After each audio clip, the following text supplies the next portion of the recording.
Welcome to Shweta கிச்சனுங்க. நம்ம இன்றைக்கி பார்க்க போகிறது சூப்பரான ஒரு சைட் டிஷ்ங்க. பீர்க்கங்காய் கூட்டுங்க.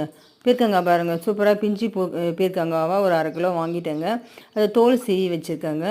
தோல் சீவி வச்சுட்டு நம்ம பாசிப்பருப்பு கொஞ்சம் போட்டு தான் நான் இப்போ கூட்டு செய்ய போகிறேன். ஒரு 100 பாசிப்பருப்பு கழுவி வச்சுருக்கேன்.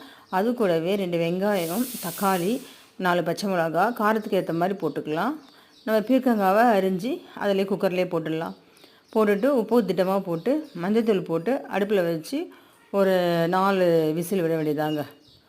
பூண்டும் கொஞ்சம் கூட போட்டுக்கலாம். சரிங்களா? அவ்வளோதாங்க. அடுப்பில் வச்சு நல்லா வேக வச்சாச்சு. பாருங்கள், பார்க்கவே சூப்பராக இருக்குங்களா? அதை அப்படியே கரண்டியாலேயே மசிச்சு விட்டுக்கலாம். கரண்டியாலே மசிச்சு விடலாம், மத்தாலும் மசிச்சு விடலாம். சரிங்களா? அதுக்கு வந்துட்டு கூட்டுக்கு வந்து தேங்காய், ஒரு பச்சை மிளகா, ஜீரகம் போட்டு நல்லா ஒரு ஓட்டி நம்ம அந்த கூட்டு கூட சேர்த்துக்கலாங்க. சேர்த்துட்டு ஒரு தாளிப்பு போட்டுடலாம். பீர்க்கங்காய் வந்துட்டு தோல் சீவனம் பார்த்திங்களா? தோல் வந்துட்டு வேஸ்ட்டு கிடையாதுங்க. அந்த தோலை வேஸ்ட் பண்ணாதீங்க தயவுசெய்து. அதை எடுத்து வச்சுருந்து அது கூட துவையலுங்க. நம்ம எப்பவுமே அரைக்க துவையல் மாதிரி அரைக்கணுங்க. பாருங்கள், ஒரு தாளிப்பு போட்டாச்சு. எண்ணெய், கடுகு, 2 காஞ்ச மிளகா, கருவேப்பிலை போட்டு தாளிப்பு போட்டாச்சு. பீர்க்கங்காய் கூட்டு ரெடி ஆகிடுச்சுங்க. நீங்களும் உங்கள் வீட்டில் இதேமாதிரி செஞ்சு பாருங்கள். இது எல்லாத்துக்கும் சைட் டிஷ்க்கு ஆகுங்க. எல்லாத்துக்கும் தொட்டுக்கலாம் நம்ம. சரிங்களா? நல்ல சத்தும் கூடங்க.